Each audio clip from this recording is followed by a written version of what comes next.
Very good. Would you like to rebut?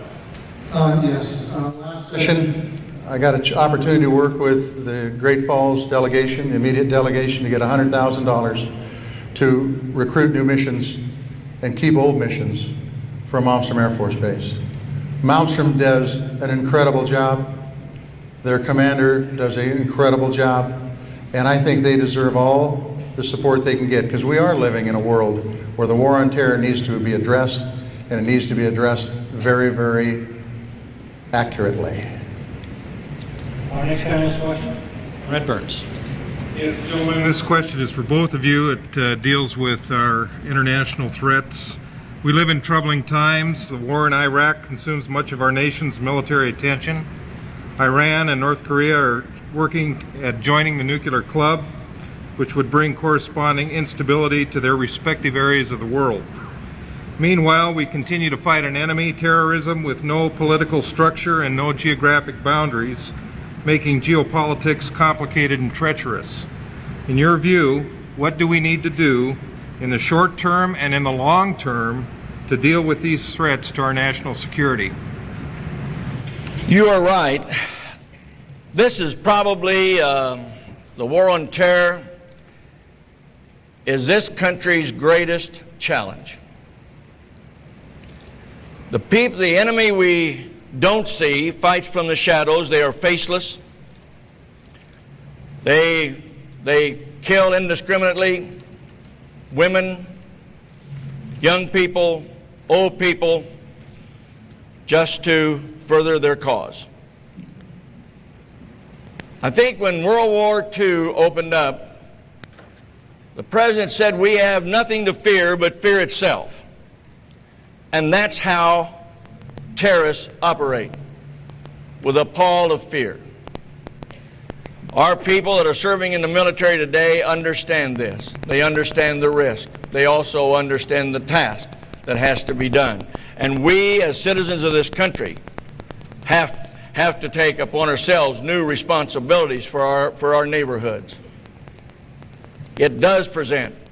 Osama bin Laden, in his messages to the world, written just like the book Mein Kampf, he is dedicated through an international network to take this society down and any Western culture, because we are the infidels. It will take resolve. Terrorism just didn't start at 9/11. It started way back in 1964 at Munich. This president has chosen to say this is enough. This is far enough, as we put into place the tools to fight terrorism and to protect our country.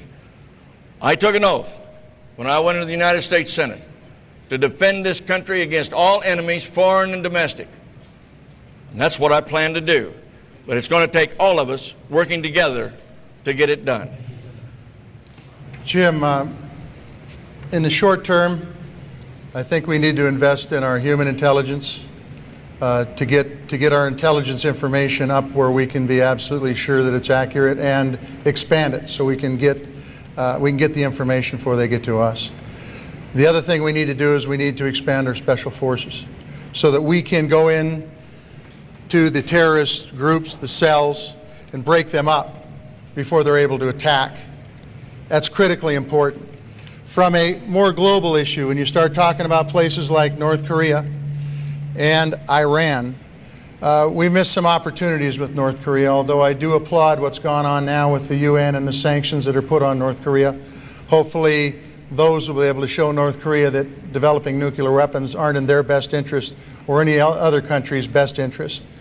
But ultimately, we need to apply diplomatic pressures. I think we've got a similar situation with Iran, and I think that we had with North Korea a few months ago.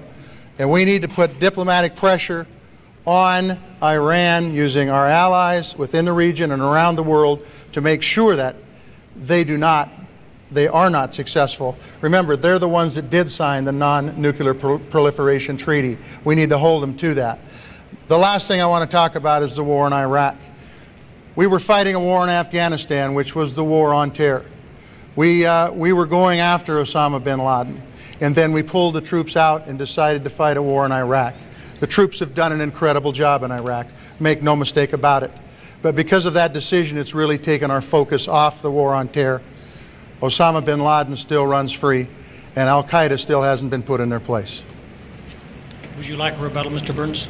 30 Well, seconds. that is true, and mostly what he says, but there's also another element to it. We're making progress in Afghanistan.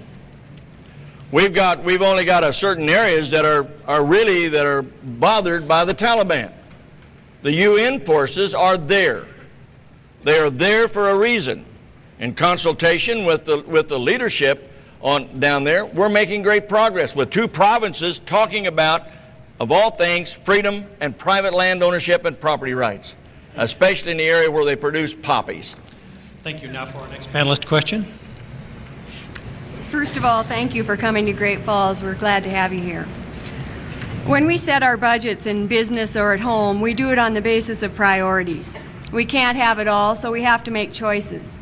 Both of you have shaped budgets in your leadership positions, one in the State Senate and one in the United States Senate. When you study your opponent's record with respect to budget choices, what spending priorities would you say become evident, and how do they differ from yours? I just want to say one thing before I get that question, Marion. Thank you for it. But Afghanistan isn't going fine either. The last report I heard is we need to put at least 5,000 more troops in there, or potentially a year from now, maybe 5 times that many troops that are necessary to get Afghanistan back under control. You need to prioritize within the budget, Mary. I've had experience in the Montana Senate being able to do that. And I'm going to talk about how my priorities work instead of what Senator Burns' priorities are. My priorities revolve around the young and the old first, the people that most need help. If you take a look at what we did last session in the Montana legislature, we funded some social programs that were critically important. We also funded education at a level that had never been funded at before, to give our school boards the kind of resources they need to hire the kind of teachers they need and have the kind of equipment in the classroom to give our kids the very best educational opportunities as they move forward in this worldwide economy. We also invested in health care. And my gosh, what more important issue is there than that right now, where we have 1 in 5 Montanans with no health insurance? We've got probably twice that many that have a deductible so high the best they can hope for is catastrophic insurance. We've got small businesses that are being pushed into bankruptcy because of the health care problems, and families that are being pushed into poverty.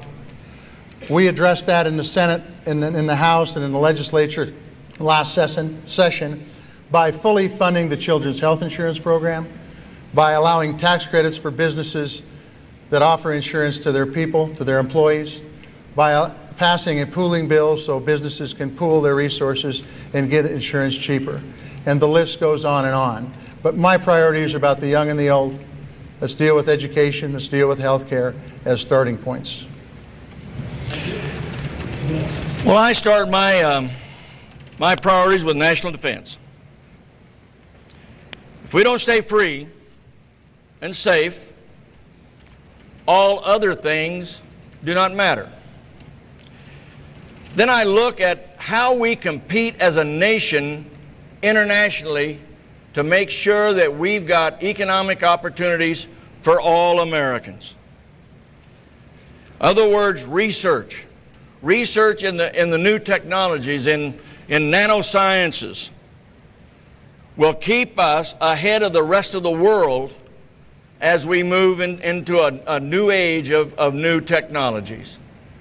We have not funded those new technology, those new research areas like we should have in some areas. We will always lead the free world as long as we lead in technologies. We fund automatically, or they're called entitlements, as far as our social programs are concerned for the American people. Education comes next on mine because education goes along with our new technologies for world leadership in the sciences, in the mathematics. And then we get down to infrastructure of how we do business in this country.